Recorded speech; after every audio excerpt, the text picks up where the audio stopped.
হতভম্ব সবাই। যা করার জন্য দেশে এসেছে সেটা করতে বলেছি, নিজের কাজ শেষ করে গিয়ে খাও। তোমরা সবাই খেয়েছো? হ্যাঁ, একা একা খেলে আমাকে রাখলেও না। তুমি নিজেই তো গতকাল বললে তোমাকে যেন কেউ ডিস্টার্ব না করে, তাই তো ডাকেনি। আলফি ডাইনিং রুমের দিকে এগিয়ে যেতে যেতে বলে। খেয়ে তারপর আসছি। আলতাফ মাহমুদের গলার স্বর একটু জোরে হয়। আলভি নিজের কাজ শেষ করে তারপর গিয়ে খাও। খিদের চোটে আমার পেটে হাতি ডান্স করছে, কথা বলার শক্তি নেই, খেয়ে আসছি। আলভি ড্রয়িং রুমে ঢুকে যায়। সোফায় বসে থাকা সকলে একে অপরের মুখের দিকে তাকাতাকি করে। মায়ের চোখ তোলে না আর। আলভি সামনে থেকে সরে যাওয়ায় একটু যেন স্বস্তি ফিরে পায়। আলভির সামনে আসলেই কেমন যেন লাগছে, বুকের ভেতর অস্বাভাবিকভাবে কম্পন শুরু হয়। ঐশী রহমান ডাইনিং রুমে প্রবেশ করেন। আলভি চেয়ারে বসে আছে। আজ ছেলের পছন্দের অনেক কিছু রান্না করেছেন নিজের হাতে। মেহবুবা মেহের ও আলভির জন্য রান্না করেছেন। আলভি মায়ের মুখের দিকে তাকায়। ওনার মুখটা মায়ের মুখের চেয়েও বেশি মলিন হয়ে আছে। চোখে টলমলে পানি, চোখ দুটো ফোলা ফোলা লাল লাল। সারা রাত ঘুমায়নি নাকি, কান্নাও করেছে বোধহয়। খাওয়া শুরু করো। মায়ের কথা শুনে প্লেটের দিকে তাকায় আলভি। ওর পছন্দের খাবার আবার মায়ের মুখের দিকে তাকায়। ওর মা বোধহয় এখনই কেঁদে দেবে। আলভি নিজের পাশে চেয়ারটা টেনে ওর মাকে হাত ধরে বসায়। তুমি খেয়েছো আম্মু? ঐশী রহমান বলতে পারেন না, কথা বলতে গিয়ে বোধহয় কেঁদে দেবেন। খাওনি তাই না? তবুও বলেন না কিছু, শুধু তাকিয়ে দেখেন ছেলেকে। আলভি চোখ নামিয়ে নিয়ে হাত ধুয়ে ভাত মাখায়। ভাত তুলে মায়ের মুখের সামনে ধরে। হা করো। ঐশী রহমান হা করেন। মাকে খাইয়ে দেয়। আলফি চুপ করে ঐশী রহমানের চোখ বেয়ে পানি গড়িয়ে পড়ে। টিস্যু বক্স থেকে টিস্যু নিয়ে মায়ের চোখ মুখ মুছিয়ে দেয় নিজের হাতে। আবার গড়িয়ে পড়ে, আবার মুছিয়ে দেয়। দ্বিতীয়বার ভাত তুলে মায়ের মুখের সামনে ধরে। ঐশী রহমান আলভির হাত ঘুরিয়ে ওর মুখের সামনে ধরে। কান্না গিলে বলে, তুমি খাও। খায় আলভি। আবার ভাত মেখে মাকে খাইয়ে দেয়। একবার নিজে খায়, আবার মাকে খাওয়ায়।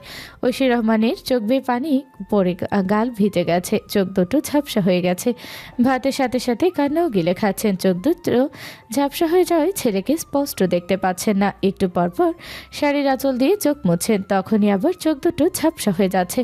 ডাইনিং রুমের দরজার সামনে দাঁড়িয়ে মা ছেলেকে কতক্ষণ দেখেন মেহবুবা মেহের। তারপর আবার ফিরে আসেন ডাইনিং রুমে। খাওয়া শেষে আলভি ড্রয়িং রুমে এসে দাঁড়ায়। ঐশী রহমান বেসিনে মুখ ধুয়ে লম্বা শ্বাস টেনে নিয়ে ডাইনিং রুম থেকে বেরিয়ে আসেন। এবার বলো, ওয়েট, আসছি আমি।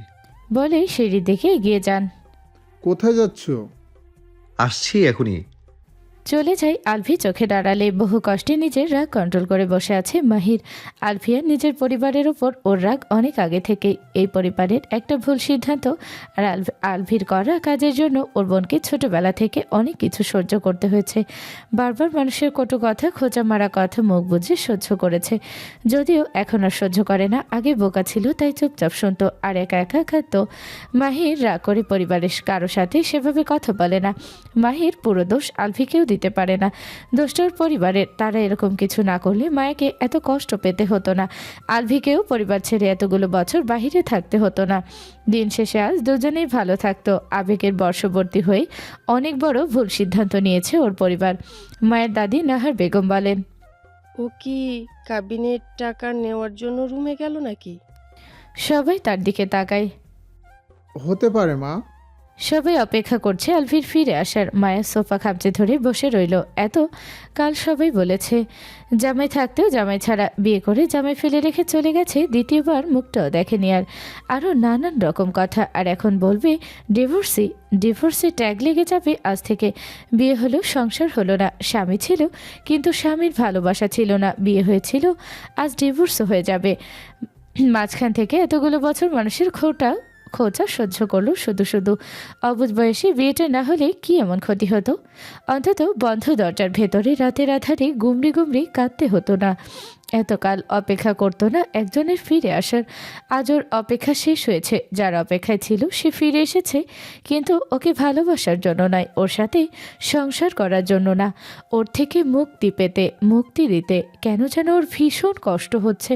হবে না কেন? ভালোবেসেছিল তো। আলভি নিচে নেমে আসে। সবাই তাকায় ওর দিকে। এই ছেলে এমন ফিটফাট হয়ে এসেছে কেন?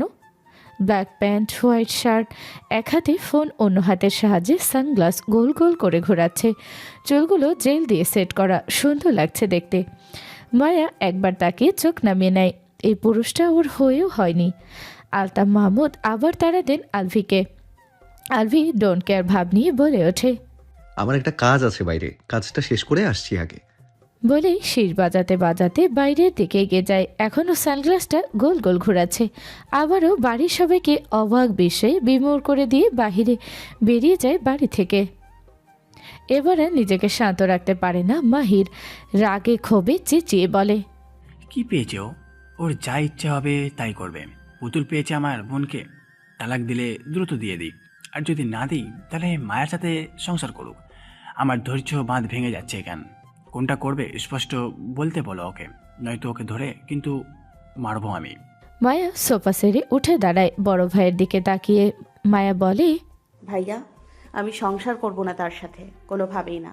তালাক দিতে এসেছে, তালাক দিতে বলো। বলেই হন হন করে হেঁটে এগিয়ে যায় সিঁড়ির দিকে। বাড়ি থেকে বেরিয়ে এসে লম্বা লম্বা শ্বাস টেনে নেয় আলভি। শির বাজাতে বাজাতে দম বন্ধ হয়ে যাচ্ছিল। শির বাজালে টেনশন কমে আলভির, রিল্যাক্স ফিল করে। তখন গেটের দিকে এগিয়ে যেতে যেতে বিড়বিড় করে বলে, আলভি, তোর ইগো খুব শিগগিরই তোকে বউ ছাড়া করবে। বউয়ের আদর পেতে চাইলে দ্রুত ইগোকে নিজের জীবন থেকে আউট কর, নয়তো তোর বউ গেল। দেশে আসার আগে যা যা বলেছিল আর শর্ত দিয়েছিল সেসবের পর কোন মুখে এখন বলবে আমি তালাক দেব না, মায়ার সাথেই সংসার করব আমি। জোর করে আলফি বলতে চাইলেও ওর ইগো বারবার বাধা দিচ্ছে। এক কথা একবার বলে, এখন আরেকটা বলতে পারছে না। বাড়ির কেউ তো একটাবার বলতে পারে, আর একবার ভেবে দেখো আলবি, কোনোভাবে মায়ের সাথে জীবনটা পার করে যায় না। কেউ তো একটাবার বলতে পারে এই কথাগুলো। এতদিন তো খুব বলতে পেরেছে, এখন কেন বলছে না? খাবার খাওয়ার সময় ভেবেছিল সকলের মুখের ওপর বলে দেবে মায়াকে তালাক দেবে না, কিন্তু যখন বলার সময় হলো তখন আর বলতে পারলো না, তাই রুমে চলে গেল। রুমে গিয়ে নিজেকে বোঝালো এমন করলে চলবে না, বলতে হবে। কিন্তু ওই যে ইগো, এই ইগো ওকে বলতে দিচ্ছে না। কি করে বলবে বুঝতে না পেরে বাড়ি থেকে বেরিয়ে এসেছে। এখন এই কাঠফাটা রোদে হাঁটছে। ছেলের উপর রেগে আলতাফ মাহমুদ ছেলেকে গালাগালি করেন। সামনে পেলে এখন জুতো পেটা করতেন বোধহয়। বাড়িতে আসার আগে হম্বিতম্বি করলো, শর্ত দিল, আর এখন রাগে গজগজ করতে করতে নিজের রুমের দিকে এগিয়ে যান। এখন তৈরি হয়ে অফিসে যাবেন। বাড়িতে থাকলে রাগ হু হু করে বাড়তেই থাকবে। ভেবেছিলেন ছেলেটা বোধহয় ভালো হয়ে গেছে, শুধু ওনাদের উপর রেগে আছে। কিন্তু এই ছেলে তো ছোটবেলার চেয়েও বেশি বজ্জাত হয়ে গেছে। সবাইকে নিজের পেছনে নাকে দড়ি দিয়ে ঘোরাবে বোধহয়। তালাক দেবে না, সংসারও করবে না, ঝুলিয়ে রেখেছে যেন কোথাও বিয়ে দিতে না পারে। প্রতিশোধ নিচ্ছ বোধহয় সকলের কাছ থেকে। তিনিও প্রতিজ্ঞা করেন আজকে অফিস থেকে ফিরে রাতে আলভির ঘাট ধরে তালাক বলিয়েই ছাড়বেন। আগামী এক সপ্তাহের মধ্যে মায়াকে অন্য জায়গায় বিয়ে দেবেন। নিজেদের ভুলের কারণে ছেলের কাছে নত হয়েছিলেন নরম পেয়ে, তো এখন ছেলে পিন্ডি চটকাচ্ছে ওনার। আলতাফ মাহমুদের পেছন পেছন ঐশী রহমানও রুমে চলে যান। নাহার বেগম নিজেও রুমে চলে যান। সানজিদা মেয়েকে নিয়ে রুমের দিকে এগিয়ে যায়। মাহির ভীষণ রেগে আছে। একে একে সবাই ড্রয়িং রুম থেকে চলে যায়। শুধু বসে রইলেন মেহবুবা মেহের। তিনি উঠছেন না, সোফা থেকে ওঠার শক্তিই বোধহয় পাচ্ছে না। গতকাল থেকে কথা বলতে পারছেন না ঠিকভাবে। মেয়ের মুখের দিকে তাকাতে পারছে না। মেয়ের মলিন মুখ তাকে ভীষণ পীড়া দিচ্ছে। 13 বছর আগে ছোট যা যখন কেঁদে কেঁদে ইমোশনাল হয়ে তাকে বলেছিল মাইকে সে ছেলের বউ করতে চায়, মেহবুবা মেহের প্রথমে রাজি হননি। তিনি জানেন আলফি মায়াকে পছন্দ করে না। ঐশী রহমানের কথা ছিল, এখন পছন্দ করে না তো কি হয়েছে, বড় হয়ে করবে। ওরা তো এখনো ছোট, তাই এখন এমন। বড় হলে দুজনেই তো পরিবর্তন হবে। মায়ার স্বভাব পরিবর্তন হবে। এখন বিয়ে পড়িয়ে রাখবে, বড় হলে সব ঠিক হয়ে যাবে। মায়া আলভির বউ হলে আলভির মন আস্তে আস্তে পরিবর্তন হবে, মায়াকে ভালোবাসতে শুরু করবে। সবাই বোঝানোর পর তিনি রাজি হয়ে যান, আর সেদিনই বিয়েটা হয়ে যায়। নিজেদের একটা ভুল সিদ্ধান্তের কারণে আলফি এতগুলো বছর পরিবার থেকে বিচ্ছিন্ন ছিল প্রায়। মায়া ছোট থেকে বিভিন্ন মানুষের কাছে বিভিন্ন কটু কথা শুনেছে। অনেক আত্মীয় স্বজন আর আশেপাশের অনেকেই জানতো আলফি আর মায়ের বিয়ের কথা। এক কান দোকান করে হাজার হাজার মানুষ জেনে গিয়েছে ওদের দুজনের বিয়ের কথা। তারাই সুযোগ পেলে 2-4টা কথা শুনিয়ে দিত মায়াকে। যদিও পরিবারের কারোর সামনে বলতে পারতো না, মায়াকে একা পেলে বলতো। স্কুল কলেজ আর এখন ভার্সিটিতেও ক্লাসমেটদের কাছে শুনতে হয় আগে কেউ কিছু বলে একা একা কাঁদতো, আস্তে আস্তে বাহিরের মানুষদের সাথে মেশা বন্ধ করে দেয়। বাড়ি থেকেও বের হতে চাইতো না, কোনো আত্মীয় স্বজনের বাড়িতে যেতে চাইতো না, স্কুল কলেজে যেতে চাইতো না। সারা বছর টিউশন টিচার বাড়িতে এসে পড়াতো, শুধু পরীক্ষার সময় গিয়ে পরীক্ষা দিত। ভার্সিটিতে ভর্তি হওয়ার পর থেকে কিছুটা পরিবর্তন হতে শুরু করে। ছোটবেলায় মায়া চুপচাপ সব শুনলেও বড় হওয়ার পর থেকে কেউ কিছু বলে মুখের ওপর জবাব দিয়ে দেয়। মানুষের বিভিন্ন কথার কারণে নরম মনের মায়া শক্ত আর খিটখিটে মেজাজের হয়ে গেছে। কেউ কিছু বলেই খ্যাক খ্যাক করে ছেদ করে ওঠে এখন। রাগ যেন থাকে নাকের ডগায়। বাড়ির কারোর সাথে সেভাবে কথা বলে না এখন আর, তবে চঞ্চল আর ছটফটের স্বভাবটা এখনও আছে। এই স্বভাবটা পরিবর্তন করতে পারেনি। রাগ উঠলে সেই রাগ প্রয়োগ করে ছোট ভাই মাহিদের উপর। মাহিদও ওকে খেপায়, মায়ও খেপে যায়। ধরতে পারলেই হলো, বড় ভাই তো কি হয়েছে, রাগ মিটিয়ে ইচ্ছে মতো কেলানি দেয়। গতকাল মায়া ফ্রিজ থেকে পানি খেতে গিয়েছিল, মাহিদ ওর হাত থেকে পানির বোতল কেড়ে নিয়ে আগে খেয়েছে।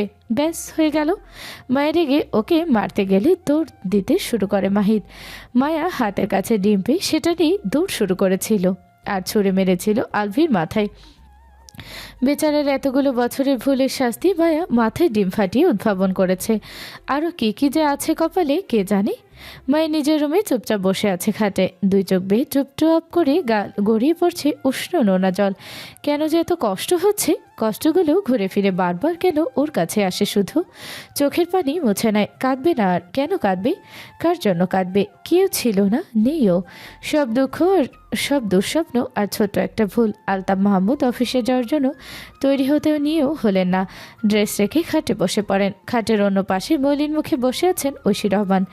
চোখ দুটো এখনো পানিতে টইটুম্বর। স্ত্রীর মুখের দিকে তাকিয়ে বলেন, গতকাল থেকে মুখের এই হাল করেছো কেন? আলভিকে আর একটা বার বোঝানো যায় না, ও এরকম করছে। হয়তো মায়াকে তালাক দিতে চাইছে না, মুখ ফুটে বলতেও পারছে না, তাই এমন করছে। তুমি ওকে জন্ম দিলেও এখনও চেননি ঐশী। ওর মস্তিষ্কে নিশ্চয়ই কোনো বদবুদ্ধি এঁটে রেখেছো। প্রতিশোধ নেবে আমাদের সকলের কাছ থেকে। তুমি ভুল বুঝছো ওকে। একদম না, ঠিক বুঝেছি আমি। আর একটা বার বলো তো দেখি। আমি কিছু বলতে পারবো না। আমি বলবো। একটু চুপ হয়ে রইলেন, মনোযোগ দিয়ে কিছু একটা ভাবলেন, তারপর বসা থেকে উঠে বলেন, ঠিক আছে, যা বলতে ইচ্ছে বলবে। কোথায় যাচ্ছ? আসছি। রুম থেকে বেরিয়ে যান আলতাফ মাহমুদ। প্রবেশ করেন মায়ের রুমে। রুমে মায়াকে দেখতে না পেয়ে ব্যালকনিতে উকি দেয়। নিচে গেল নাকি, পেছন ফিরতেই দেখেন মায়া ওয়াশরুম থেকে বের হচ্ছে। কিছু বলবে আব্বু? কিছু কথা ছিল তোর সাথে। বলো। খাটে বসো আগে। মায়া হাত মুখ মুছে খাটে বসে। ওর পাশে বসেন আলতাফ মাহমুদ। ঐশী রহমান ঝিম ধরে ফ্লোরের দিকে তাকিয়ে রইলেন এক দৃষ্টিতে। আবেগের বশবর্তী হয়ে 15 বছর আগে মনে মনে একটা সিদ্ধান্ত নিয়েছিলেন। তখন কাউকে বলেননি মনের কথা, নিজের মনের কথা মনের ভেতরে রেখে দিয়েছিলেন। 13 বছর আগে ওনার কানে খবর আসে আলভি পাশের বাসার ছোট মেয়ে মারিয়ার সাথে প্রেম করে। খবরটা শোনার পর মনের মধ্যে ভয় ঢুকে যায়। তিনি আগেই ভেবে রেখেছেন মায়াকে ছেলের বউ করবেন। নিজের মেয়েকে হারিয়ে মায়াকে মেয়ের মতো করেই লালন পালন করছেন। মনে মনে মায়াকে ছেলের বউ হিসেবে মেনে নিয়েছেন। আলভি অন্য মেয়ের সাথে প্রেম করে আর 2-1 বছর পর বিয়ে করে ফেলতে পারে। তিনি আর দেরি করেন না, আলতাফ মাহমুদকে বলেন নিজের মনের কথা এবং জেদ ধরে বলেন আজকে মায়া আর আলভির বিয়ে দিয়ে দিতে। বাড়ির সবাই মোটামুটি রাজি হলেও মাহির আর মেহবুবা মেহের রাজি হন না। বুঝিয়ে সুঝিয়ে দুজনকেও রাজি করানো হয়। পারিবারিকভাবে হুজুর ডেকে বিয়ে পড়ানোর সিদ্ধান্ত হয়।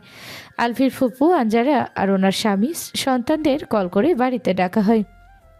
আলভি বাড়িতে ফেরার সাথে সাথে জোর করে ধরে বেঁধে বিয়ে পড়িয়ে দেওয়া হয় দুজনের। সারাদিন বাড়ির বাহিরে ঘুরে ফিরে সন্ধ্যার পর বাড়ি ফিরে আসে আলভি। ড্রয়িং রুমে বসে সানজিদা মান্তাসাকে খাবার খাওয়াচ্ছে, পাশেই ফোনের স্ক্রিনে ডুবে আছে মাহিদ। মনোযোগ দিয়ে টাইপিং করছে। আর কাউকে দেখতে পেল না ড্রয়িং রুমে। কিচেনের দিকে উকি দিয়ে নিজের রুমের দিকে এগিয়ে যায়। ঘেমে নিয়ে শরীর চিটচিটে হয়ে গেছে, শাওয়ার নিতে হবে। বাহিরে এত গরম সহ্য করা যায় না। দীর্ঘ সময় ধরে শাওয়ার নিয়ে শরীর শীতল করে। 3/4 প্যান্ট পরে এক হাতে ভেজা ড্রেস, অন্য হাতে টাওয়াল দিয়ে চুল মুছতে মুছতে ওয়াশরুম থেকে বেরিয়ে রুমে আসে। সোজা চলে যায় ব্যালকনিতে, ভেজা ড্রেস মেলে দিয়ে রুমে ফিরে আসে। গায়ে টি শার্ট জড়িয়ে চুল ব্রাশ করে নেয়। মিষ্টি ঘ্রাণের পারফিউমটা হাতে তুলে নিতেই রুমে প্রবেশ করে ঐশী রহমান। ঘাড় ঘুরিয়ে মায়ের দিকে তাকিয়ে আবার আয়নার নিজের দিকে তাকায়। ঐশী রহমান আলভির পাশে এসে দাঁড়ান। 10 মিনিট আগেও এসেছিলেন, আলভি অসমে ছিল তাই চলে গিয়েছিলেন। হাতে পারফিউমটা ড্রেসিং টেবিলের উপর রেখে মায়ের দিকে ঘুরে দাঁড়ায় আলভি। কিছু বলবে আম্মু? মলির মুখে বলেন, তুমি কতদিন আছো বাংলাদেশে? 1 মাস। এতগুলো বছর পর এসে মাত্র 1 মাস? মায়ের মলির মুখটা 2 হাতে আগলে ধরে চোখের কোনা বেয়ে গড়িয়ে পড়া পানিটুকু আঙ্গুলের সাহায্যে মুছে দেয়। ব্যবসা ফেলে রেখে তো এখানে বেশি দিন থাকতে পারবো না, আবার আসবো। ঐশী রহমান ছেলের মুখের দিকে তাকিয়ে থাকেন। কেন জানো ছেলের মুখের দিকে শুধু তাকিয়ে থাকতে ইচ্ছে করছে। ছেলেকে দেখার তৃষ্ণা মিটছে না তার। একটু একটু দেখে মন ভরছে না। ঐশী রহমানের চোখ বেয়ে গল গল করে পানি গড়িয়ে পড়তে শুরু করে। বাঁধ ভাঙা পানি গড়িয়ে পড়ছে। ছেলের 2 গালে হাত রাখেন, সারা মুখে হাত বোলান। আলভি যখন ছোট ছিল তখন যেভাবে ডাকতেন এখনও সেভাবেই ডেকে ওঠেন। আব্বা, আমার আব্বা, তুমি এতগুলো বছর পর কেন আমার কাছ থেকে দূরে ছিলে? তুমি আমার আব্বাকে কেন আমার কাছ থেকে এতগুলো বছরের জন্য কেড়ে নিয়েছিলে? আমার বুকটা যে হাহাকার করত আমার আব্বাকে বুকে নেয়ার জন্য। আব্বাকো, তুমি এত বড় শাস্তি কেন দিলে আমাকে? আমি ভুল করেছিলাম, তোমার সাথে অন্যায় করেছি, তাই বলে তুমি আমাকে এত বড় শাস্তি দেবে আব্বা? আব্বা, তুমি এত পাষাণ কেন? আমার কথা তোমার একটুও মনে পড়ে নাই আব্বা? 11টা বছর তুমি আমার সাথে কথা বলনি আব্বা। আম্মু শান্ত হও, কাঁদছো কেন এভাবে? অসুস্থ হয়ে যাবে তো, শান্ত হও। আমি এসেছি তো, এখন থেকে ঘন ঘন আসবো, শান্ত হও এখন। ঐশী রহমান শান্ত হতে পারেন না। ছেলেকে জড়িয়ে ধরে হাওমাও করে কেঁদে ওঠেন। ছেলেকে দেখার পর থেকে একটাবার জড়িয়ে ধরার জন্য অস্থির হয়েছিলেন। ছেলের শর্তগুলো শোনার পর রাগে অভিমানে ছেলের সাথে কথা বলেনি গতকাল। তখন সেভাবে কথা না বলেও ছেলে ঘুমোতে চলে যাওয়ার পর থেকে সে নিজের কান্না আটকে রাখতে পারছিলেন না। সারা রাত কেঁদেছেন, আজ সারাদিন একটু পর পর কেঁদেছেন। ছেলে বাড়িতে ফিরেছে কিনা একটু পরপর দেখেছেন। কয়েকবার বাড়ির বাহিরে গিয়ে দাঁড়িয়েছিলেন, কিন্তু তার ছেলে বাড়ি ফেরেনি।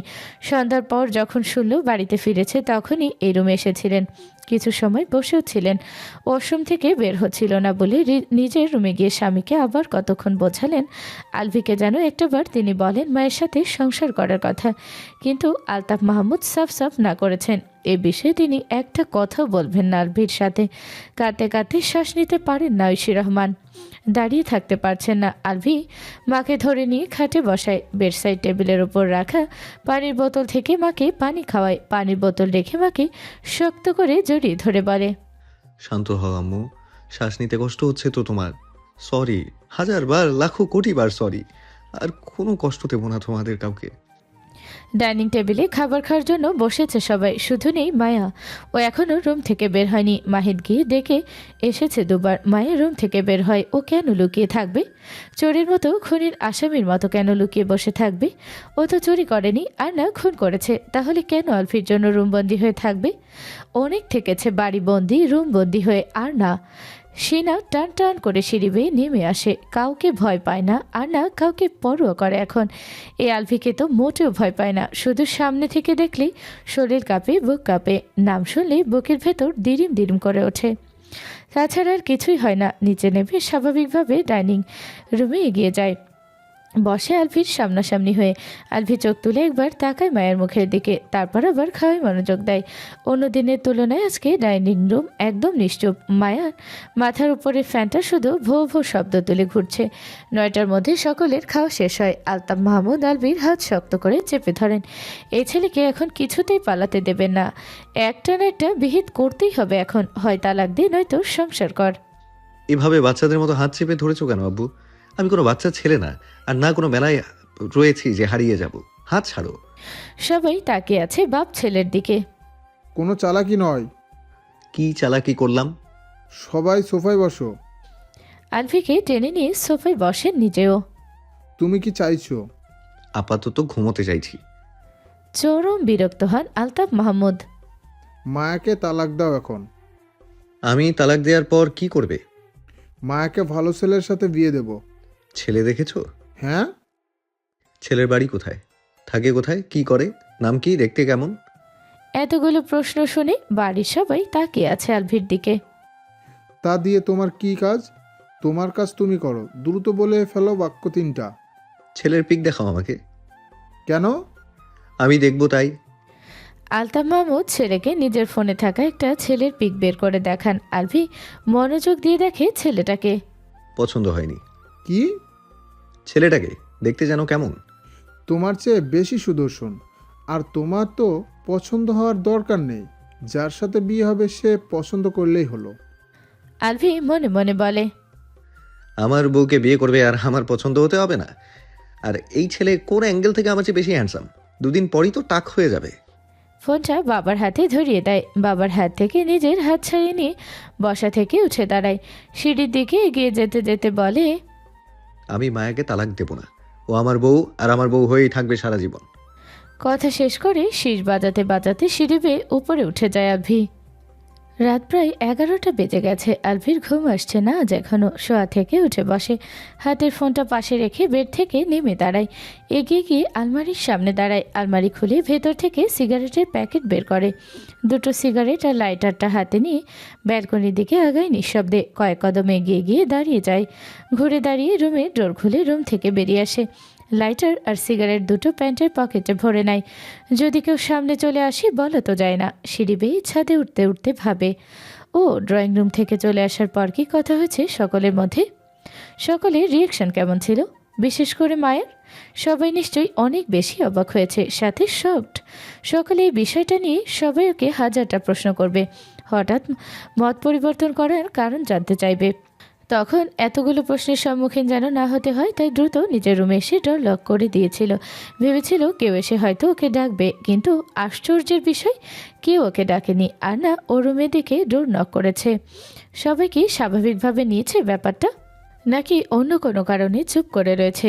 ছাদের কাছাকাছি আসতেই পকেট থেকে সিগারেট বের করে ধরাতে ধরাতে ছাদে উঠে আসে। তখনই ওর কানে ভেসে আসে কোনো এক মেয়ের গলায় বিষাদ মিশ্রিত গান। আলভি মনোযোগ দিয়ে শোনে গানটা। কণ্ঠস্বর পরিচিত, এটা মায়ের গলার স্বর। মায়া তোরাতে ছাদে কি করছে, আবার এভাবে গলা ছেড়ে গান গাইছে? অন্ধকার রাতে ছাদে টিমটিমি আলোর একটা লাইট জ্বলছে। যেদিক থেকে গলাস্বর ভেসে আসলো সেদিকেই তাকিয়ে আছে আলভি। ছাদের কার্নিশে রেলিং ধরে উল্টো ঘুরে দাঁড়িয়ে আছে মায়া। আলভি মায়ের দিকে এগিয়ে না গিয়ে একটু দূরে দাঁড়িয়ে সিগারেট খেতে শুরু করে।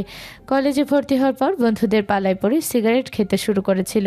সেই অভ্যাস এখনও রয়ে গেছে, কিছুতেই খাওয়া বন্ধ করতে পারে না। তবে আগের চেয়ে অনেক কমিয়ে ফেলেছে খাওয়া। অন্ধকার আকাশ পানে হাত বাড়ায় মায়া। যোজন যোজন দূর থেকে যেন ছুঁতে চায় ওই তারাগুলোকে, ছুঁতে পারে না তারাগুলো। হাত গুটিয়ে নেয়, আকাশ পানে তাকিয়ে ধীর মলিন স্বরে বিড়বিড় করে বলে, আল্লাহ, আমার সাথে এমন কেন করছো তুমি? আমি কি বিশাল করে পাপ করে ফেলেছি? তুমি এত কষ্ট কেন দাও আমাকে? একটু থেমে লম্বা শ্বাস টেনে নেয়। তুমি কেন ফিরে এলে? দূরে ছিলে সেটাই তো ভালো ছিল। স্বপ্নে তোমার সাথে সংসার করতাম, কল্পনায় তোমায় দেখতাম, ভাবতাম সেটাই আমার জন্য ভালো ছিল। আমাকে এক আকাশ সম যন্ত্রণা দেওয়ার জন্য কেন ফিরে এলে? আর কত পোড়াবে আমাকে দূরেই থাকতে, কোনোদিন সামনে না আসতে? তোমার অপেক্ষাতেই না হয় এক জীবন পার করে দিতাম। তুমি ফিরে এলে আমার সাথে সংসার করার জন্য না। তুমি ফিরে এলে আমার সাথে সংসার করার জন্য না, তালাক দেওয়ার জন্য। কি মনে করে আবার বলছো তালাক দেবে না? আমাকে কষ্ট দেওয়া কি শেষ হয়নি? আরো যন্ত্রণা দেওয়া বাকি রয়ে গেছে। রাগ কমেনি তোমার? তিলে তিলে কষ্ট যন্ত্রণা দেওয়ার চেয়ে একেবারে মেরে ফেললেই তো পারো তোমরা সবাই। আর কত সহ্য করব আমি? সব দোষ কি শুধুই আমার? কারো কোনো দোষ নেই? তোমার কি দোষ ছিল না? সব সময় আমরা মেয়েরাই কেন সাফার করব? এই সমাজ সব সময় কেন মেয়েদের দোষ দেখে? তুমি জানো কি, আমার সহপাঠীরা বাদেও কলেজের শিক্ষক পর্যন্ত আমাকে নিয়ে মজা নিত, আমাকে কথা শোনাতো। 9 বছর বয়স থেকে আমি কি কি সহ্য করেছি তা তোমার আর এই পরিবারের ধারণার বাইরে। আমি আর সহ্য করতে পারছি না, এসব সহ্য করতে পারবো না আর। হাঁপিয়ে গেছি এখন। তোমার উদ্দেশ্য কি? তুমি কি চাও আমি জানি না। তুমি তখন ড্রয়িং রুমে যা বললে তা কেন বলেছো তাও বুঝতে পারছি না, ক্লিয়ার করে বলনি কিছু। আমি এখন মুক্তি চাই এসব থেকে, বিশেষ করে তোমার কাছ থেকে মুক্তি চাই। আমি চাই না তোমার বউ হয়ে থাকতে। আমাকে মুক্তি দিয়ে দাও তুমি। কথাগুলো বলতে বলতে দু চোখ বেয়ে গড়িয়ে পড়ে পানি। সবকিছু এখন অসহ্য লাগে। শুয়ে থেকেও ঘুম আসছিল না। রুমে থাকতে দম বন্ধ হয়ে আসছিল, তাই ছাদে উঠে এসেছে। রাতে এ বাড়ির কেউ ছাদে আসে না। মায়া মাঝে মধ্যেই রাতে এসে ছাদে বসে থাকে। দূর আকাশ পানে তাকিয়ে অর্ধেক রাত পার করে দেয়। গলা ছেড়ে গান গায়, ফোনে গান শোনে, একা একা কথা বলে। এসব ওর নিত্যদিনের সঙ্গী। বিড়বিড় করে আবার বলে, মুক্তি চাই আমি। বিয়ে, সংসার, শখ মিটে গেছে আমার। একটা রাত ভালোভাবে ঘুমোতে চাই। একটা দিন চোখের পানি না ফেলে বাঁচতে চাই। আমাকে কষ্ট যন্ত্রণা দেওয়ার কথা ভেবে সময় নষ্ট না করে পছন্দ মতো মেয়ে খুঁজে বিয়ে করে নিজের জীবন গুছিয়ে নিলেই তো পারো। এত রাতে ছাদে দাঁড়িয়ে বিড়বিড় করে কি বলছো? হঠাৎ পুরুষালী গম্ভীর গলার স্বর শুনে ভয়ে চমকে ওঠে মায়া। তড়িৎ গতিতে পেছনে ফিরে তাকায়। ওর সামনে দাঁড়িয়ে আছে লম্বা চড়া বলিষ্ঠ গড়নের একজন পুরুষ মানুষ। মায়া কাঁপা গলায় বলে, কে? আমি? মায়া বুঝতে পারে এটা আলভি। আলভি এত রাতে ছাদে কেন এসেছে। মায়া দ্রুত আলভির সামনে থেকে সরে যায়, দ্রুত পায়ে এগিয়ে যায় সিঁড়ির দিকে। পেছন পেছন আলভি এগিয়ে যেতে যেতে বলে, মায়া দাঁড়াও, তোমার সাথে কথা আছে আমার। আমার কথা শোনো, দাঁড়াও। মায়া দৌড়ে সিঁড়ি বেয়ে নেমে যায়। আলভি দাঁড়িয়ে দাঁড়িয়ে দেখে মায়ের পালিয়ে যাওয়া। ওর কথাগুলো তো শুনে যাবে নাকি। সিগারেট খাওয়া শেষ হচ্ছিল না, তাই দূরে দাঁড়িয়েছিল এতক্ষণ। কথা বলার জন্য এগিয়ে আসতেই পালিয়ে গেল। মায়া সোজা রুমে এসে ডোর লক করে দেয় ভেতর থেকে। ফ্লোরে বসে জোরে জোরে শ্বাস নিতে শুরু করে। ওর পুরো শরীর থরথর করে কাঁপছে। একে তো হঠাৎ কথা বলার ভয় পেয়ে গেছে, তারপর ওটা আলভি। নিজের হাত পায়ের দিকে তাকায়, অস্বাভাবিকভাবে কাঁপছে হাত দুটো। পানি খাওয়া প্রয়োজন। দৌড়ে এসেক্ষণ দাঁড়ানোর শক্তিই পাচ্ছে না। হামাগুড়ি দিয়ে পানির কাছে এগিয়ে যায়। কাঁপতে থাকা হাতে পানির গ্লাস শক্ত করে চেপে ধরি। পানি খাই পুরোটা। গ্লাস বেডের উপর রেখে বেডের সাথে হেলান দিয়ে বসে। আলভি সামনে আসলেই এমন কেন হয়? আলভি হেঁটে এগিয়ে গিয়ে রেলিংয়ের উপর বসে দ্বিতীয় সিগারেটটা ধরায়। মায়ের গলার স্বর শুনে বুঝতে পেরেছিল হঠাৎ কথা বলায় মায়া ভয় পেয়ে গেছে। এভাবে হঠাৎ কথা বলা উচিত হয়নি, কিন্তু বিড়বিড় করে কি বলছিল। সিগারেটের বিষাক্ত ধোঁয়া খোলা আকাশের দিকে উড়িয়ে দেয়। মায়ের সাথে কথা বলতে হবে। ডাইনিং টেবিলে আর সোফায় মায়ের চোখে মুখের দিকে খেয়াল করেছিল। মায়ের চোখে মুখে স্পষ্ট রাগ দেখা যাচ্ছিল। মায়া ওর ওপর রেগে আছে হয়তো, আর রেগে থাকাটাই স্বাভাবিক। সিগারেট শেষ করে রেলিংয়ের ওপর থেকে নেমে দাঁড়ায়। দুই হাত পকেটে গুজে সিঁড়ির দিকে এগিয়ে যায় আস্তে আস্তে সিঁড়ি বাজাতে বাজাতে। করিডোরে আসতেই ওর সামনে পড়ে আলতাফ মাহমুদ। ওনাকে দেখে আলভির পা দুটো থেমে যায়। আলতাফ মাহমুদের পা দুটো থেমে গেছে। অবাক হয়ে বলেন, তুমি এখনো ঘুমাওনি? ওকে, কোথায় গিয়েছো? আলভি কথা বলে না। সিগারেট খেয়েছে একটু আগেই। এখন কথা বলেই আলতাফ মাহমুদ বুঝতে পেরে যাবেন। ছাদে গিয়েছিল নাকি? আলভি মাথা নাড়িয়ে হ্যাঁ বলে। আজকে ঘুম পায়নি? তখন তো কাউকে কিছু বলতে না দিয়েই রুম এসে ডোর লক করে দিলে। এখন না ঘুমিয়ে ছাদে কি করতে গিয়েছিল? আলভি এবারে চুপ করে রইল। এভাবে চুপচাপ দাঁড়িয়ে থাকতে দেখে বিরক্তিতে কপাল ভ্রু কুঁচকে যায় আলতাফ মাহমুদের। এই ছেলেটা এমন কেন হয়েছে? কিছু জিজ্ঞেস করলে উত্তর দেয় না। কেউ কিছু জিজ্ঞেস করবে বলে আগে কেটে পড়ে সেখান থেকে। এই ছেলে নিজেকে কি মনে করে? আমেরিকার প্রেসিডেন্ট? চলন বলন দেখলে তাই মনে হয়। কথা বলছো না কেন? মুখে কুলু পেটেছ? কথা আছে তোমার সাথে, নিচে চলো। আলভি ওর বাবাকে ক্রস করে নিজের রুমের দিকে এগিয়ে যায়। তারপর বলে, তোমাদের সকলের যত কথা আছে, প্রশ্ন আছে, সেসব আগামীকাল সকাল থেকে রাত পর্যন্ত শুনবো আর উত্তর দেব। এখন অনেক রাত হয়েছে, গিয়ে ঘুমিয়ে পড়ো। আমি এখনই কথা বলতে চাই। সকালে। বলে নিজের রুমে ঢুকে যায়। ডোর লক করে ফোঁস করে শ্বাস ছাড়ে। ভাগ্য ভালো গন্ধ পায়নি। অসময়ে প্রবেশ করে। ফ্রেশ হয়ে কুলি করে রুমে এসে শুয়ে পড়ে। পরের দিন ভোরে অন্ধকার অন্ধকার থাকতে থাকতে ঘুম থেকে ওঠে আলভি। ফ্রেশ হয়ে বাড়ি থেকে বেরিয়ে যায় জগিং করার জন্য। জগিং করে 6টার সময় বাড়িতে ফিরে আসে। ড্রয়িং রুমে এসে দেখে ওর বাবা আর শ্বশুর সোফায় বসে কিছু একটা নিয়ে কথা বলছে। আলভিকে দেখে আলতাফ মাহমুদ সোফায় বসতে বলে, সাওয়া নিয়ে ফ্রেশ হয়ে আসি, ঘামে শরীর ভিজে গেছে। না, আগে কথা বলবে, তারপর ফ্রেশ হতে যাব। জাস্ট 10 মিনিট লাগবে ফ্রেশ হতে। যাবো আর আসবো, তোমরা দুজন নিজেদের কথা শেষ করো ততক্ষণে। বাবাকে কিছু বলার সুযোগ না দিয়ে সিঁড়ির দিকে এগিয়ে যায় আলভি। ফ্রেশ হয়ে 15 মিনিট পর রুম থেকে বেরিয়ে আসে আলভি। ড্রয়িং রুমে এসে দেখে বাড়ির সবাই উপস্থিত হয়ে গেছে, শুধু মায়া আর মান্তাসা নেই। আলভি সিঙ্গেল সোফায় বসে। আলতাফ মাহমুদ বলেন, কি চাইছো তুমি? কি? গতকাল রাতে কি বললে ক্লিয়ার করে বলো। বলেছি আমি মায়াকে তালাক দেব না। দেবে না সেটা তো বুঝতে পেরেছি, কেন দেবে না সেটা খোলস করো। সম্পর্কটা তো এভাবে ঝুলিয়ে রাখার কোনো মানে হয় না। হয় সংসার করো, না হয় মুক্তি দিয়ে দাও। আমি মায়ের সাথেই সংসার করব। রাতে আলফির কথা শুনে সবাই যতটা না অবাক হয়েছিল, এখন যেন তার চেয়ে কয়েক গুণ বেশি অবাক হয়েছে। রাতে আলতাফ মাহমুদ বলেছিলেন আলফি তালাক দিলেই মায়াকে অন্য জায়গায় বিয়ে দেবেন। ছেলে আগেই দেখে রেখেছে, মানে সবকিছু আগেই পরিকল্পনা করে রেখেছিলেন। এখন শুধু দুজনের তালাক হওয়া বাকি। আলফি মায়াকে এখন তালাক দেবে না, সংসারও করবে না, অন্য কোথাও বিয়েও হতে দেবে না। সারা জীবন এভাবেই ঝুলিয়ে রাখবে। সবাই ভেবেছিল আলফি সব কিছু জেনে নিজের রাগ আর জেদের কারণে অমন কথা বলেছে, কিন্তু এখন তো দেখছে অন্য কিছুই। নাহার বেগম বলেন, কি বললি তুই, আবার বল। বলেছি আমি মায়াকে তালাক দেব না, ওর সাথেই সংসার করব, বাকিটা জীবন কাটাবো।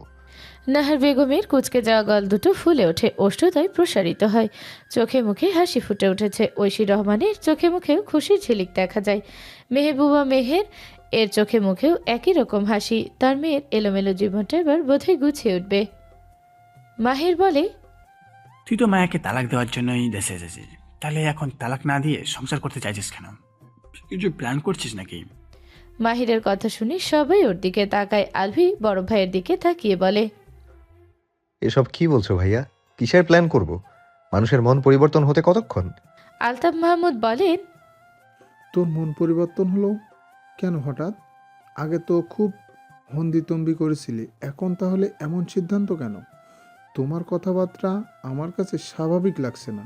নিশ্চয়ই কোনো গড়বড় আছে। তুমি কি চাইছো? তোমার মনে কি চলছে ক্লিয়ার করে বলো। আমার মনে একটাই ভাবনা চলছে, বিয়ে করেছি, এখন সংসার করব। তারপর তোমাদের 10-12টা নাতি নাতনি উপহার দেব, ব্যাস, তাছাড়া আর কিছুই না। সকলের চোখ যেন কোটর থেকে বেরিয়ে আসবে। চোখ দুটো বড় বড় করে আলভির দিকে তাকিয়ে আছে সবাই।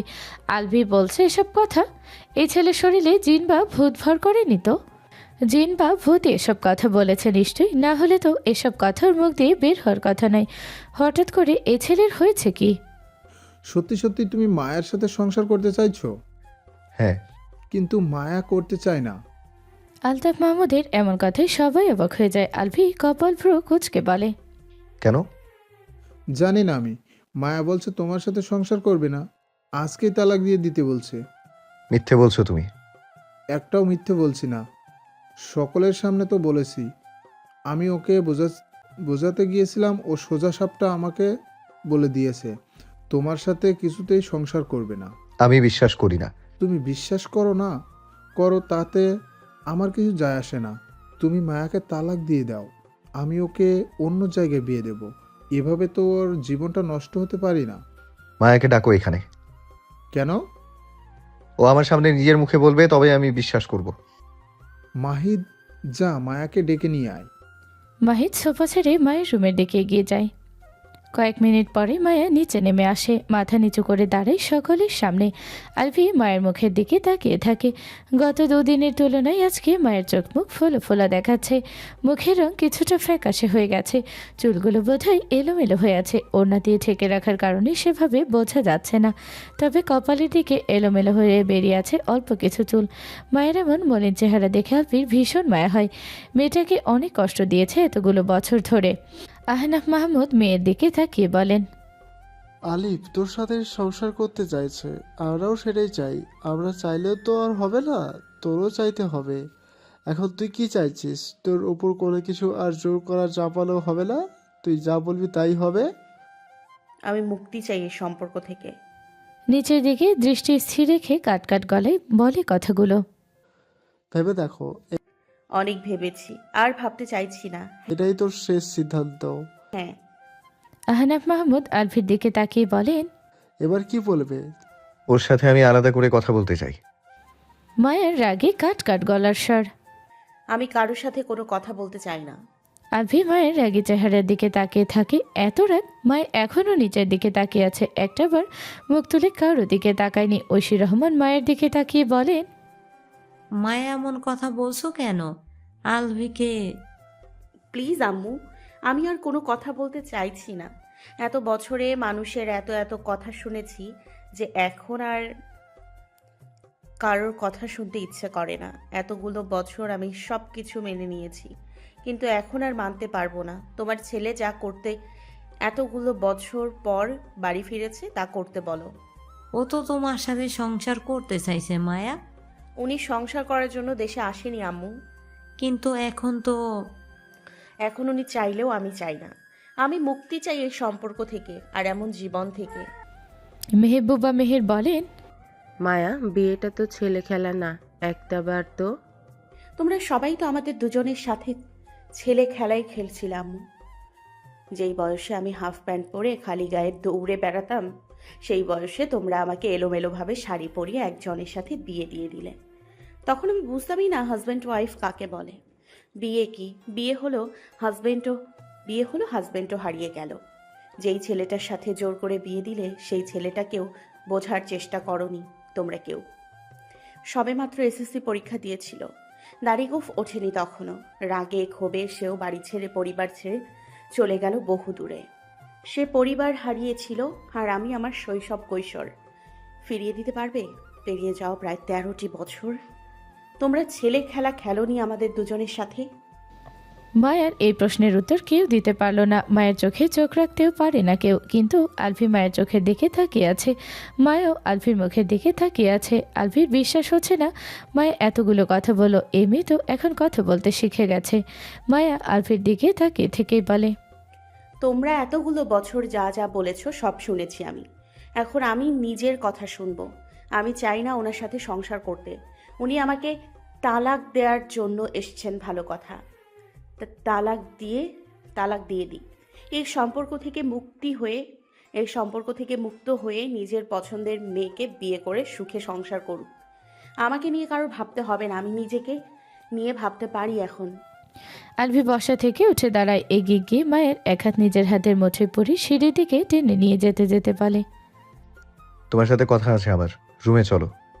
মায়া শক্ত হয়ে দাঁড়ায়। ছাড়ি দিয়ে আলফির হাতের মুঠোয় থেকে নিজের হাত ছাড়িয়ে নেয়। আঙুল তুলে শাসিয়ে বলে, আপনি ছোবেন না আমায়। আপনার সাথে কোনো কথা নেই আমার, আর না আগে ছিল। নেক্সট টাইম আমাকে ছোঁয়ার চেষ্টা করবেন না আপনি। আলফি পুনরায় মায়ের হাতে ধরতে গেলে মায়া হাত গুটিয়ে নেয়। আলফিকে পাশ কাটিয়ে দ্রুত পায়ে নিজের রুমের দিকে এগিয়ে যায় সিঁড়ি পেয়ে। পেছন পেছন আলফি নিজেও দ্রুত এগিয়ে যায় আর ডাকতে থাকে। মায়ের রুমে ঢুকে আলফির মুখের উপর ডোর লক করে দেয়। একটুর জন্য মায়াকে ধরতে পারল না, রুমেও ঢুকতে পারে না। রেগে ডোরের উপর হাত মুঠো করে পাঁচ মারে। জোরে শব্দ হয়। এত জোরে শব্দ শুনে কেঁপে ওঠে মায়া। জোরে করাঘাত করে বেশ কয়েকবার উচ্চস্বরে ডাকে মায়ের নাম ধরে। মায়া টু শব্দ অবধি করে না, যেন রুমের ভেতর কেউ নেই।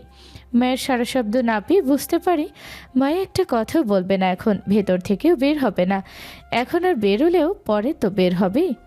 কতদিন রুমের ভেতর থাকবে? রেগে ফোঁস করতে করতে নিজের রুমের দিকে এগিয়ে যায়। রাগ হচ্ছে ভীষণ। আমার থাকলে এখন ওর উপর রাগ ঝাড়তে পারতো। ড্রয়িং রুমে সবাই নিশ্চুপ হয়ে বসে আছে। মাহির সকলের দিকে একবার নজর বুলিয়ে বলে, আমি প্রথমে নিষেধ করেছিলাম সেদিন। আমার কথা শুনলে আজ এমন পরিস্থিতির সৃষ্টি হতো না। মাহিদ বলে, একবার এ রাজি তো সে রাজি না, আবার সে রাজি তো এ রাজি না। দুজনকে এক রুমে 1 মাস বন্দি করে রাখো, দেখবে সব ঠিক হয়ে গেছে। তুই বেশি কথা বলিস, চুপচাপ বসে থাক। হ্যাঁ, চুপচাপ বসে থাকো, আর এদের দুজনের কাহিনী অন্তত কাল চলতেই থাকবে। তুই যাবি এখান থেকে নাকি? যাচ্ছি, ভালো কথা বললেই দোষ। সোফা ছেড়ে উঠে নিজের রুমের দিকে এগিয়ে যায় মাহিদ। নিজের পরিবার আর এই দুজন জামাই বইয়ের উপর ভীষণ রাগ হচ্ছে। এদের চক্করে পড়ে ওর খাওয়া হলো না। ভার্সিটি যেতে হবে একটু পরেই। বাইরে খাবার খেতে পারে না, খেলেই বিভিন্ন রকম সমস্যা দেখা দেয়। বাড়ি থেকে না খেয়ে বেরোলে সারাদিন না খেয়ে থাকতে হবে। কি আর করার। দুপুরে মায়াকে ডাকতে আসে মাহির। এর আগে ঐশী রহমান, মেহবুবার মেহের, সানজিদা এসে ডেকে গেছেন অনেকবার। কথা বলেও রুম থেকে বের হয়নি মায়া। বনু ডোর খোল। মায়া সারা শব্দ করে না। মাহির নরম মায়াবী স্বরে বলে, বনু ডোর খোল, তোর সাথে কথা আছে আমার, কথাগুলো বলেই চলে যাব। মায়া ডোর খুলে দেয়। সামনে তাকিয়ে দেখে মাহির খাবারের প্লেট হাতে দাঁড়িয়ে আছে। মাহির বোনের মুখের দিকে তাকায়। মায়াকে স্বাভাবিক লাগছে। ভেজা চুলগুলো কোমর পর্যন্ত ছড়িয়ে রয়েছে। মাত্রই বোধহয় ওয়াশরুম থেকে বেরিয়েছে। মায়া পথ ছেড়ে দাঁড়ায়। মাহির ভেতরে প্রবেশ করে। মায়া ডোর লক করে বেডে এসে বসে। মাহির ভাত মাখাতে মাখাতে বলে, সবাই এত বার করে ডেকে গেছেন, সবাই এতবার করে ডেকে গেছেন, বের হসনি কেন? ইচ্ছে হয়নি তাই। তাই বলে না খেয়ে থাকবি দুপুর পর্যন্ত? কে বললো আমি না খেয়ে আছি? কি খেয়েছিস? কেক, বিস্কুট, বাদাম, চানাচুর আর চকলেট। কোথায় ফেরি? আমার রুমে ছিল আগে থেকেই। এত রাগ ভালো না কিন্তু। কোথায় এত রাগ দেখালে? আর একটা বার। ওই প্রসঙ্গে কথা বলতে চাইছি না ভাইয়া। তুমি মাহির বোনের মুখে ভাত পরে দিয়ে তাকিয়ে রইল। মায়া ভাত চিবোতে চিবোতে বলে, খেয়েছো? খাবো একটু পর। বাড়ির সবাই? খেতে বসেছেন। আলভি নিজের রুমে ডোর লক করে বসে আছেন। সকালেও খায়নি, এখনো বের হচ্ছে না। ওনার কথা তো জিজ্ঞেস করিনি তোমাকে আমি। মাহির বোনকে বোঝানোর চেষ্টা করে, কিন্তু উল্টো মায়া ওর ভাইকে জ্ঞান দিতে শুরু করে। মাহিরকে কিছু বলতেই দেয় না, নিজেই এটা সেটা বলে যায়। মাহির বোনের মুখের দিকে তাকিয়ে কথাগুলো শুনে শুধু শুনেই যায়। মায়া এত কথা বলতে পারে আজকের আগে জানতো না। বড় মানুষদের মতন গুছিয়ে কথা বলছে। মায়া তো আজকের আগে কখনো এত কথা বলেনি, আর না বাড়ির কারো মুখের উপর কোনো কথা বলেছে। এই বোকাশোকা মেয়েটার এত বুদ্ধি হলো কবে? মায়াকে খাওয়ানো শেষ করে খালি প্লেট বাটি নিয়ে নিচে নেমে আসে। ততক্ষণে বাড়ির সকলের খাওয়া শেষ। মাহিরকে দেখে আহনাব মাহমুদ বলেন, কিছু বোঝাতে পেরেছো? কি বোঝাবো? উল্টে আমাকেই এত এত জ্ঞান দিয়ে দিল। আমার চেয়ে ওর মাথায় বেশি বুদ্ধি। আমি কিছু বলতেই দেইনি। কিছুই বলতে পারোনি? না রে। আচ্ছা যাও খেয়ে নাও, তোমার জন্য সাজিদা বসে আছে। বিকেল 4টায় নিজের রুম থেকে বেরিয়ে আসে মায়া। সিঁড়ির কাছাকাছি আসতেই দেখে আলভি সিঁড়ি বেয়ে উপরে উঠে আসছে। আলভি নিজেও দেখে মায়াকে। নেভি ব্লু কালারের একটা গাউন পরে আছে, হালকাসার সাথে নেভি ব্লু কালারের হিজাব। দেখতে মাশাআল্লাহ সুন্দর লাগছে খুব। আলভি মায়ের সামনে এসে দাঁড়ায়। মায়া পাশ কাটিয়ে চলে যাওয়ার চেষ্টা করে। আলভি 2 হাত প্রসারিত করে মায়ার পথ রোধ করে দাঁড়ায়। এত সেজেগুজে কোথায় যাচ্ছ? মায়া মুচকি হেসে বলে, বয়ফ্রেন্ডের সাথে ডেটে যাচ্ছি, যাবেন ভাইয়া? আলভির কপালে কয়েকটা ভাঁজ পড়ে। গম্ভীর স্বরে বলে, আবল তাবল না বলে সত্যি কথা বলো, কোথায় যাচ্ছ? আর ভাইয়া কাকে ডাকছো? লজ্জা করছে না হাজবেন্ডকে ভাইয়া ডাকতে? একদম মিথ্যা কথা। আপনিও চলুন আমার সাথে, পরিচয় করিয়ে দেব আপনার সঙ্গে। শত হোক আপনার ছোট বোনের ভবিষ্যৎ হাজবেন্ড হবে বলে কথা। আর আপনি তো আমার ভাইয়াই, বড় ভাই হিসেবে আপনার অধিকার আছে ছোট বোনের। মাঝপথে থামিয়ে দেয় মায়াকে। রাগে আলভির ফর্সা মুখ লাল হয়ে উঠেছে। দাঁতে দাঁত চেপে বলে, মজা করা হচ্ছে আমার সাথে? একদম না। মায়ের ফোনে রিং বেজে ওঠে। ফোনের স্ক্রিনে তাকিয়ে আলভির দিকে তাকায়।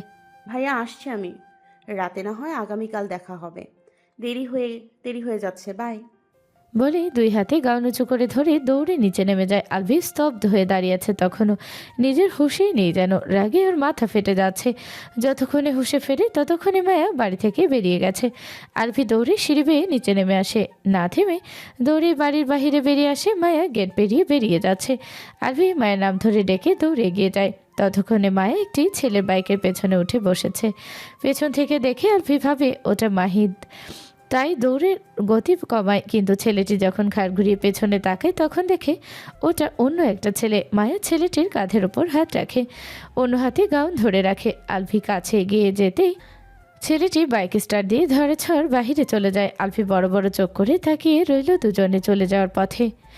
এই ছেলে সত্যি সত্যি মায়ের বয়ফ্রেন্ড? মায়া ওকে রেখে অন্য ছেলের সাথে রিলেশনে জড়িয়েছে, সেই জন্যই কি ওর সাথে সংসার করতে চাইছে না মায়া? রাগে আলভি দাঁত কিরমির করে। ওর কি করতে ইচ্ছে করছে নিজেও বুঝতে পারছে না। কই আলভি তো এত বছরে কোনো মেয়ের সাথে রিলেশনে জড়াতে পারল না। মায়াকে যতই অপছন্দ করুক, ভালো না বাসুক, তবুও তো মায়া ওর বউ রেখেও তো অন্য কারোর সাথে সম্পর্কে জড়াতে পারল না।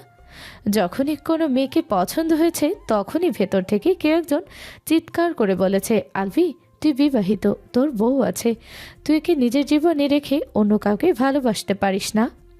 কারোর সাথে সম্পর্কে জড়াতে পারিস না? তাই তো এত হ্যান্ডসাম হয়েও এখনও আগের মতোই রয়ে গেছে। মায়া কিভাবে পারলো অন্য ছেলের সাথে সম্পর্কে জড়াতে? রাগে সাপের মতো ফোঁস করতে করতে বাড়ির ভেতরের দিকে এগিয়ে যায়। আজকে শুধু বাড়িতে আয়, তারপর তোর ব্যবস্থা করব। ডেটে যাও। ওর ছোট বোন, ওকে ভাইয়া ডাকা। ড্রয়িং রুমে এসে দাঁড়ায় আলভি। রাগে ওর মাথা ফেটে যাচ্ছে। ওকে তখন দৌড়ে বাহিরে যেতে দেখে ঐশী রহমান আর মেহবুবা মেহে ড্রয়িং রুমে এসে দাঁড়িয়েছেন। আলভিকে দেখে ঐশী রহমান বলেন, এভাবে দৌড়ে কোথায় গিয়েছিলে? কিছু হয়েছে? আর এত রেগে আছো কেন? আলভির গম্ভীর স্বর। বাড়ির মেয়ে কোথায় যায়, কার সাথে যায়, খোঁজ খবর রাখো না? কি হয়েছে? মায়া কোথায় গেল? ওর মামার বাড়িতে কেন? বলে গেছে তোমাদের? হ্যাঁ, কার সাথে গেল? মাহিদ ওর সাথে। মাহিদ ছিল না ওটা? কোনটা? যেই ছেলের সাথে মায়া গেল। কোন ছেলের সাথে গেছে? মায়ের কথায় বিরক্ত হয় আলভি। রেগেই বলে, প্রশ্নটা তো আমি করেছি, মায়া কার সাথে গেল? ছেলেটাকে আমি চিনলে তোমাদের জিজ্ঞেস করতাম নাকি কে ওই ছেলে? দুইটা একে অপরের মুখের দিকে তাকায়। মাহিদের সাথেই তো মায়ের যাওয়ার কথা, কার সাথে গেল তাহলে?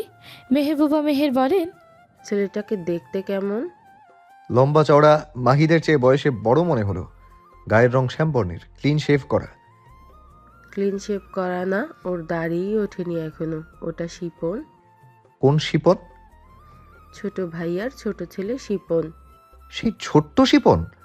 হ্যাঁ ও এত বড় হয়ে গেছে? হ্যাঁ, শিহাবের চেয়ে শিপনকেই বড় মনে হয়। সবার ছোট শিপন, কিন্তু সবাই ওকেই সবার বড় বলে। বয়সের তুলনায় দ্রুত বড় হয়ে গেছে। পুরো হরলিক্স ফ্যাক্টরি ওকে গুলে খাইয়েছে নাকি? 17 বছরের ছেলেকে 25 বছরের মনে হলো। বলছি না, যে দেখে সেই ওকে সকলের বড় বলে। মায়া মামার বাড়িতে কেন গেল? আজকে শীতলের জন্মদিন। জন্মদিন তো পালন করতে দেয় না, ওরা ছোটরাই নিজেদের মতো করে আনন্দ করে। তাই মাহিদ আর মায়াকে যেতে বলেছিল। মাহির তো বড় হয়ে গেছে, ওকে যেতে বললে যায় না, সেজন্য মায়া আর মাহিদ গেছে। আলভি আর কিছু না বলে নিজের রুমের দিকে এগিয়ে যায়। মায়া ওকে কি বলেছে সেসব আর বলে না মা শাশুড়ি মাকে। মায়া যে শয়তানি করে বলেছে ওকে জ্বালানোর জন্য, সেটা বুঝে গেছে। কি বজ্জাত মেয়ে ভাবা যায়। একটুর জন্য মিনি হার্ট অ্যাটাক হতে হতে বেঁচে গেছে। দুইজন একে অপরের মুখের দিকে তাকিয়ে হেসে ওঠেন। মায়াকে অন্য ছেলের সাথে দেখে আলভি জেলাস, সেজন্যই এত রেগেছিল। দুজনে আবার কিচেনের দিকে এগিয়ে যান। শিপন বাইক চালাতে চালাতে সামনের দিকে দৃষ্টি রেখেই বলে, আপু, ভাইয়া তো তোমাকে ডাকলো, কথা বললে না কেন? আর এত তাড়াহুড়ো করছিলে কেন? কে ডাকলো না ডাকলো সেটা নিয়ে তো তোকে ভাবতে হবে না। তুই মনোযোগ দিয়ে বাইক চালা, ফেলে দিস না আবার। রেগে যাচ্ছ কেন? তুই মুখ বন্ধ রাখ। ভাইয়াকেও নিয়ে আসলে ভালো হতো না? এত যে ভাইয়া ভাইয়া করছিস, তোর কোন জন্মের ভাই হয় তুই চিনিসও নাকি? আজকের আগে কখনো দেখেছিস? ছোটবেলায় তো দেখেছি একটু তোর মনে আছে সে কথা? একটু। ঢপ মারার আর জায়গা পাস না। ঢপ মারবো কেন? সত্যি কথা বলছি। চুপচাপ বাইক চালা। তুমি তো আলবি ভাইয়াকে ভালোবাসতে আপু। কে বললো তোকে? আমি জানি। ছোট মানুষ ছোটদের মতন থাকবি, বড়দের মতন কথা বলছিস কেন? আমাকে তোমার ছোট মনে হয় এখনো? সবাই আমাকে বড় বলে। শুধু হাত পায়েই বড় হয়েছিস, বুদ্ধিতে না। কথা বলতে বলতে বাড়িতে এসে পৌঁছায় দুজন। বাইক পার করে রেখে দুজন বাড়ির ভেতরে প্রবেশ করে। মায়াকে দেখেই দৌড়ে আসে শীতল। আলভি ভাইয়া, বউ আপনার আসার সময় হলো তাহলে। আমি তো ভেবেছিলাম আজকে আসতে পারবেন না। আপু, তোমাকে বলেছি না এই নামে সম্বোধন করবে না আমায়। কেন? এই নামে সম্বোধন করলে তো তুই চুপ করবে কি করে? চুপ করবে কি না? আমি কিন্তু চলে যাব। এত রেগে যাচ্ছিস কেন? আচ্ছা চুপ করলাম, এখন আয়। বাড়ির সকলের কাছে এগিয়ে যায় মায়া। অনেকগুলো দিন পর মামার বাড়িতে আসা হয়েছে। রাত প্রায় 1:30। একা একা ছাদে বসে আছে আলভি। ঘুম দুই চোখের পাতায় ধরেই দিচ্ছে না। রুমে থাকতে থাকতে বিরক্ত হয়ে ছাদে উঠে এসেছে। গরমে ছাদেও ভালো লাগছে না, আবার রুমেও যেতে ইচ্ছে করছে না। বাড়ির সবাই ঘুমিয়ে গেছে অনেক আগেই। বিরক্ত হয়ে আবার সিগারেট ধরায়। ওর কেমন যে লাগছে ও নিজেই বুঝতে পারছে না।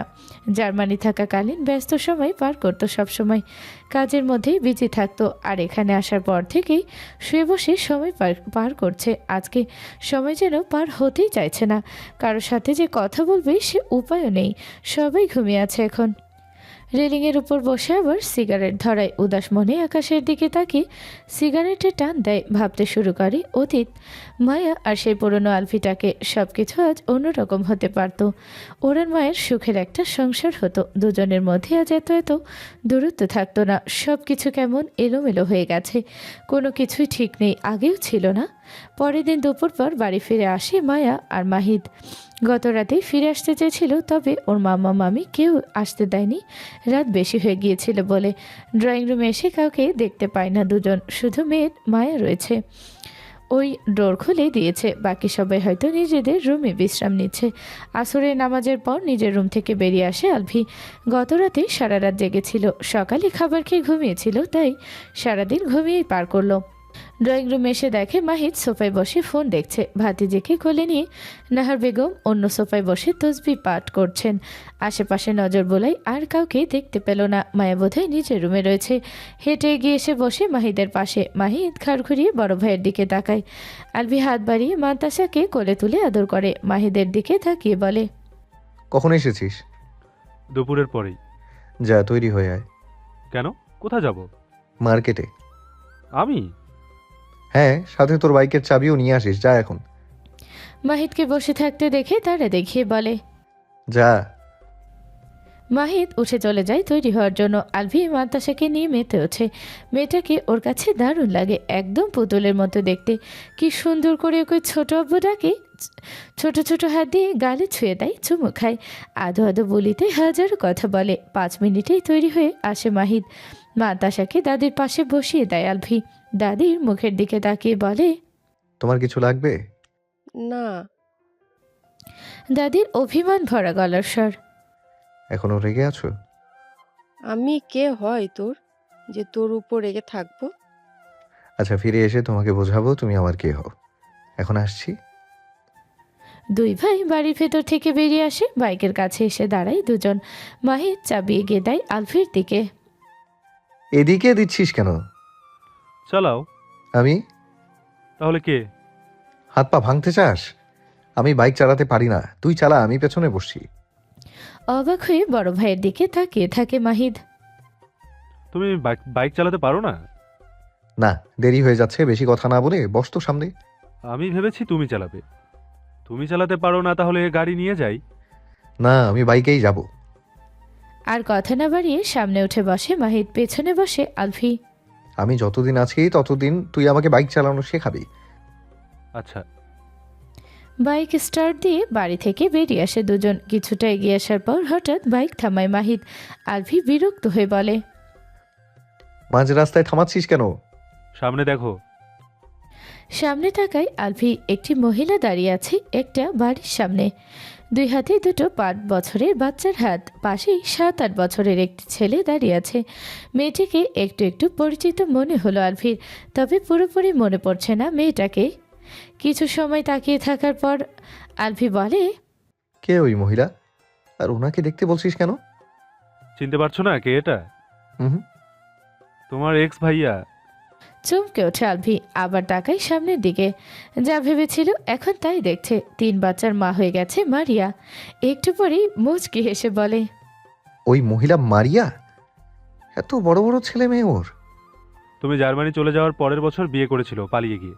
3 বছর পর বড় ছেলেকে কোলে নিয়ে ফিরে এসেছেন দুজনে। তারপর 5 বছর আগে যমজ ছেলে মেয়ে হয়েছে। কার সাথে পালিয়ে গিয়েছিল? সিয়ামের সাথে? না। অবাক হয় আলভি। তাহলে কার সাথে? এইবারের বড় ছেলে তারেক রহমানের সাথে। তারেক ভাইয়ার ফ্রেন্ড ছিল না? আলভি হেসে বলে, সিয়ামকে ও ছ্যাঁকা দিয়েছে নাকি সিয়াম ওকে ছ্যাঁকা দিয়েছে? তুমি বেঁচে গিয়েছিলে, নয়তো কয়েকদিন পর তোমাকেই ছ্যাঁকা দিয়ে দিত। মানে? সিয়ামের সাথে ওর আগে থেকেই সম্পর্ক ছিল। তুই জানলি কিভাবে? এটা তো সবাই জানতো, তুমি ফুপুদের বাড়িতে থাকতে, তাই জানতে না কিছু। ভাই, ভীষণ আফসোস হচ্ছে। কেন? এক্স 3 বাচ্চার মা হয়ে গেছে আর আমি এখনো 1 বাচ্চার বাপ হতে পারিনি। সেটা তোমার দোষ। চল এখন এখান থেকে, নয়তো হার্ট অ্যাটাক চলে আসবে। এক্সকে অন্যের বাচ্চার মা হতে দেখে মাহিদের মাথায় চাটি মারে আলভি। দাঁতে দাঁত চেপে আলভি বলে, উল্টাপাল্টা কথা বলবি তো লাথি দিয়ে তোর মজার হাড্ডি ভেঙে দেবো বেয়াদব। আমি এখনো বাপ হইনি, সেজন্য অ্যাটাক চলে আসবে। বোনকে অল্প বয়সে বিধবা করতে না চাইলে বাইক টান দে শালা। শপিং মলে এসে পৌঁছায় দুই ভাই। আলভি লেডিস শপে প্রবেশ করে। আলভি লেডিস শপে কেন প্রবেশ করলো বুঝতে পারছে না মাহিদ। কার জন্য কি কিনবে? ওখানে দাঁড়িয়ে আছিস কেন? ভেতরে আয়। বড় ভাইয়ের কথা শুনে ভেতরে প্রবেশ করে। মায়ার কত সাইজের বোরখা লাগে? হ্যাঁ, বয়রা নাকি? মায়ার কত সাইজের বোরকা লাগে? কেন? এত প্রশ্ন তো তোকে করতে হবে না, আমি যা জিজ্ঞেস করেছি তার উত্তর দে। 54 ইঞ্চি সাইজ একটু শর্ট হয়, আবার 56 ইঞ্চি একটু লং হয়ে যায়। আলভি 56 ইঞ্চি সাইজের 6টা বোরকা নেয়, 1 ডজন হিজাব নেয়, সাথে নিকাবও নেয়। কয়জনের জন্য নিচ্ছ? শুধু বইয়ের জন্য? এতগুলো কেন? পড়বে তাই। তাই বলে এতগুলো? আলভি উত্তর দেয় না। মা, শাশুড়ি, দাদি, ভাবি, মান্তাসা আর মেয়ের মায়ের জন্য ড্রেস নেয় নিজের পছন্দের। একজন ছোট বউ আসে সকালে, দুপুরে চলে যায়, তার জন্য শাড়ি নেয়। মাহিদ শুধু তাকিয়ে তাকিয়ে দেখে, কিচ্ছু বলে না। লেডিস শপ থেকে বেরিয়ে জেন্টস শপে প্রবেশ করে, সকলের জন্য নেয়, সাথে নিজের জন্য নেয়। আসার সময় কয়েকটা ড্রেস নিয়ে এসেছিল। আলভি ওর চোখ যায় ছোট ভাইয়ের দিকে। ওর কাছ থেকে একটু দূরেই দাঁড়িয়ে আছে মাহিদ। একটি সুন্দরী মেয়ে মাহিদের এক হাত জড়িয়ে ধরে খুশিতে গুলগুলো হয়ে কথা বলছে। মাহিদের চোখে মুখে চোর চোর ভাব। মেয়েটিকে নিজের কাছে থেকে সরানোর চেষ্টা করছে, কিন্তু মুখে কিচ্ছু বলতে পারছে না। মেয়েটি বাবু সোনা বেবি ডেকে যাচ্ছে, আর এটা সেটা প্রশ্ন করছে। মাহিদ জোরপূর্বক মুখে হাসি ফুটে আস্তে আস্তে বলে, লিনা, তোমাকে আগেই তো বলেছি আমার বাড়ির কারোর সামনে মনের ভুলেও আমার ধারে কাছে ঘেসবে না। সেখানে এইভাবে ধরে দাঁড়িয়ে আছো কেন? দূরে সরো। মাহিদ, এখানে তো তোমার ফ্যামিলির কেউ নেই। কে বলেছে কেউ নেই? সামনেই ভাইয়া দাঁড়িয়ে আছে আর এদিকেই তাকিয়ে আছে। লিনা সামনে তাকায়, কেউ নেই মাহিদের ফ্যামিলির। কেউ তো নেই সামনে। সাদা শার্ট পরা যে ছেলেটা দাঁড়িয়ে আছে ওইটা আমার মেজো ভাইয়া, মানে আলভি ভাইয়া। মেয়েটা তড়িৎ গতিতে আবার সামনের দিকে তাকায়। আলভি ছোট ছোট চোখ করে তাকিয়ে আছে ওদের দুজনের দিকে, হয়তো বোঝার চেষ্টা করছে মেয়েটাকে। বুঝেও গেছে বোধহয়। দ্রুত মাহিদকে ছেড়ে দেয় লিনা। চলে যাওয়ার জন্য পা বাড়াতে আলভি ডেকে ওঠে। এই মেয়ে দাঁড়াও। দাঁড়াতে যায় লিনা। ভবিষ্যৎ ভাসুরের সামনে এভাবে মাহিদকে ধরে দাঁড়িয়েছিল, আবার কি কি নামে সম্বোধন করলো ভাবতেই লজ্জায় দৃষ্টি নামিয়ে রাখে। আলভি এগিয়ে এসে দাঁড়াই দুজনের সামনে। মেয়েটা দেখতে খুব সুন্দরী আর কিউটও আছে। নাম কি তোমার? লিনা ফেরদৌস। বাড়ি কোথায়? মিরপুর। মাহিদের সাথে কতদিনের সম্পর্ক? লিনা চোখ তুলে একবার আলভির মুখের দিকে তাকিয়ে আবার চোখ নামিয়ে নেয়। 3 বছরের। বাড়িতে কে কে আছে? আমি, ভাইয়া, বাবা আর আম্মু। আচ্ছা যাও এখন। লিনা দ্রুত পায়ে চলে যায় ওদের সামনে থেকে। আলভির সাথে কথা বলার সময় হাত পা সহ পুরো শরীর কাঁপছিল। কোন দুঃখে আজ এখানে এসেছিল। আলভি মাহিদের দিকে তাকায়। মাহি চোরে চোখে দেখছে ওকে। তলে তলে এত দূর? 3 বছর ধরে প্রেম করো তাই না? ভাইয়া বাড়িতে কাউকে বলবে না please. No no no. Please ভাইয়া, তোমার পায়ে পড়ি, বলবে না কাউকে। বাড়িতে ফিরে সবার আগে এই কথাটা সকলকে বলবো আমি। সকলের আড়ালে লুকিয়ে লুকিয়ে প্রেম করা হচ্ছে। না ভাইয়া প্লিজ। আমার সাথে যেটা হয়েছে তোর সাথেও সেটাই হবে। তোর সাথে কেন উল্টো নিয়ম হবে? তুমি যা বলবে সব শুনবো আমি, তাও কাউকে বলবে না প্লিজ। আমি যা যা বলবো সব শুনবি? হ্যাঁ। পরে তো আবার পোল্টি নিবি না? একদম না। যদি আমার কথা না শুনিস তাহলে সেদিনই তোর বিয়ে করিয়ে দেবো অন্য মেয়ের সাথে। মাহিদ ফেল ফেল করে বড় ভাইয়ের মুখের দিকে তাকিয়ে রইল। বাড়ির মানুষজনের ভয়ে বাড়িতে থাকাকালীন গার্লফ্রেন্ডের সাথে কথাই বলে না। পই পই করে আগেই বলে দিয়েছে ওর ফ্যামিলির কারোর সামনে ভুলেও যেন ওর সাথে কথা বলতে না আসে। কে জানে, হতেও পারে ও প্রেম করছে বলে ওর বাড়ির সবাই আলভির মতো ওকেও ধরে বেঁধে কোনো এক মেয়ের সাথে বিয়ে দিয়ে দিল। ও অপেক্ষা করছে পড়াশোনা শেষ হলে সাহস যুগিয়ে তখন বাড়ির সবাইকে বলবে লিনার কথা। ততদিন লুকিয়ে লুকিয়ে প্রেম করা যাবে। কিন্তু আজকে বড় ভাইয়ের সামনে ধরা পড়েই গেল। এখন এই বজ্জাত আলভি ওকে দিয়ে কি কি করাবে কে জানে। চল বাড়িতে যাই এখন, সব কিছু নেওয়া শেষ। ব্যাগগুলো হাতে নে। হেঁটে এগিয়ে গিয়ে 2 হাতে শপিং ব্যাগ তুলে নেয়। আলভি নিজেও নেয় কতগুলো। বাহিরের দিকে এগিয়ে যেতে যেতে মাহিদ বলে, গাড়ি নিয়ে আসলে ভালো হতো না? এতগুলো ব্যাগ নিয়ে বাইকে করে যাওয়া কষ্ট হয়ে যাবে। কষ্ট হবে কেন? বসলেই বুঝতে পারবে। বাইকের কাছে এগিয়ে আসে দুজন। বাহিরে পুরোপুরি অন্ধকার হয়ে গেছে, নিয়ন বাতির আলোয় আলোকিত চারপাশ। মাহিদ সামনে বসে, পেছনে বসে আলভি। আলভির দুই হাতে শপিং ব্যাগগুলো। শক্ত হয়ে বসো, পেছন থেকে পড়ে যেও না আবার। বোনকে বিধবা না করতে চাইলে আস্তে আস্তে চালাবি। একটা কথা জিজ্ঞেস করি, কর। রেগে যাবে না তো? রেগে যাওয়ার মতো হলে অবশ্যই রেগে যাব, আর তোকে লাথি দিয়ে বাইক থেকে ফেলে দেব। তাহলে থাক। না, থাকবে কেন? তোকে বলতেই হবে এখন, নয়তো তুই নাম বাইক থেকে।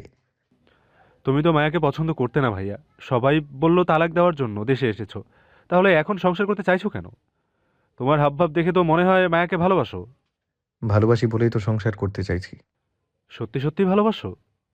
তো মিথ্যে বলছি নাকি? কবে থেকে কি? ভালোবাসো?